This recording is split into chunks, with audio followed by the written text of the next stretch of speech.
சேகரோட போனை தனம் பாக்குறாங்க.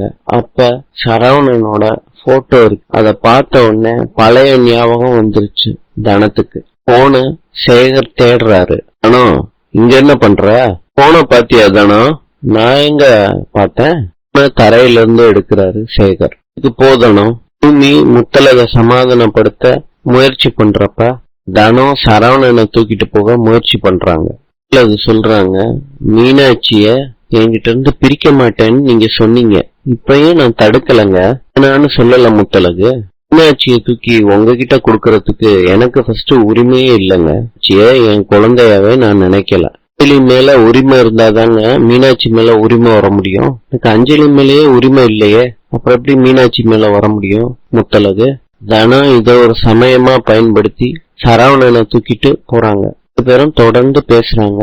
முத்தலகும் பூமியும். ஏதோ சத்தம் கேட்டு பூமி கதவை திறந்து பாக்குறாரு. அப்ப பூஜாடி கீழே விழுந்து கிடக்கு. பூமியும் முத்தலகும் ஹனிமூனை பத்தி பேசுறாங்க. பூமி சொல்றாரு, அமுதன் வர விட்டு கேக்குறேன், இல்லாட்டி நம்ம தனியா பிளான் போட்டுக்கலாம். என்ன முத்தலகு? அமுதன் சந்தோஷமா வராரு ஹனிமூனுக்கு ட்ரிப்பு போறத பத்தி. சுவேதா அப்படியான்னு கேக்குறாங்க. அமுதன் ஸ்வேதாவுக்கு மாடர்ன் ட்ரெஸ்ஸ கிஃப்ட் பண்றாரு.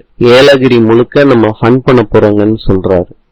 நம்ம பிளான் இருக்கட்டும், அஞ்சலி பொண்ணு மீனாட்சி ட்ரிப்புக்கு வரணும் அமுதன், அப்பதான் நானும் வருவேன். அஞ்சலியால அன்னை வாழ்க்கை மாத்திரம் இல்ல, என் வாழ்க்கையும் ஸ்பாயில் ஆக போகுது. இருந்தாலும் உங்களுக்கு ஒரு ஐடியா சொல்றேன். நாளைக்கு அமுதன் அதை பண்ணிட்டான் இதை பண்ணிட்டான்னு சொல்லக்கூடாது. ஆனா அஞ்சலி ட்ரிப்புக்கு வருவா, சரியா? தனம் சரவணனை தூக்கிட்டு அவங்க வீட்டுக்கு வந்துட்டாங்க. தனத்தோட ஃப்ரெண்டு சொல்றாங்க, நீ வேணா பிள்ளை கிடைச்சிட்டன்னு நீ சந்தோஷப்படலாம், ஆனா உன்னாலேயோ உன் புருஷனாலேயோ இந்த பிள்ளைக்கு அவமானம் தான். சாப்பாட்டு கூட இவன் கஷ்டப்படணும். புருஷன் குழந்தை வைக்கிறவன், ஒருவேளை சாப்பாட்டு கூட உனக்கு வழி இல்ல.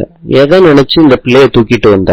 வேணாலமா யோசிக்காத தனம், குழந்தை நல்லதை நினைச்சு யோசிச்சு பாரு, அப்பதான் நான் பேசுறது உனக்கு புரியும். இந்த ஊர்ல இருந்தாதானே பிரச்சனை. நான் இந்த ஊரை விட்டு போயிடுறேன். பூமிநாதன் ஐயாவுக்கும் என்ன பதில் வச்சிருக்க? குழந்தைய நீ எடுத்துட்டு போயிட்டா அவங்க கிட்ட என்ன சொல்லி சமாளிப்பா? என்னோட உன் குழந்தை மேல உசுரா இருக்கத அவங்க 2 பேரும் தாண்டி. நீ உலகத்துல எந்த மூலையில இருந்தாலும் அவங்க இந்த குழந்தைக்காண்டி தேடி வருவாங்க. நீ பதில் சொல்லிதான் ஆகணும்.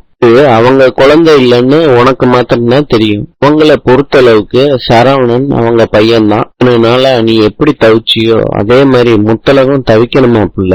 அதாவது உன் புருஷன் பண்ண தப்புக்காண்டி இவ்வளவு நாள் பிரிஞ்சிருந்த. முத்தலகு யாரோ பண்ண தப்புக்காண்டி அவங்க தண்டனை அனுபவிக்க போறாங்க. உன் குழந்தைக்கு பாசத்தை ஊட்டி வளர்த்ததுக்கு இதுதான் நீ கொடுக்க போற பரிசா தானம். பையன் வேணா கிடைச்சிருக்கலாம், இந்த பழியும் பாவம் சும்மா விடாது தானம்.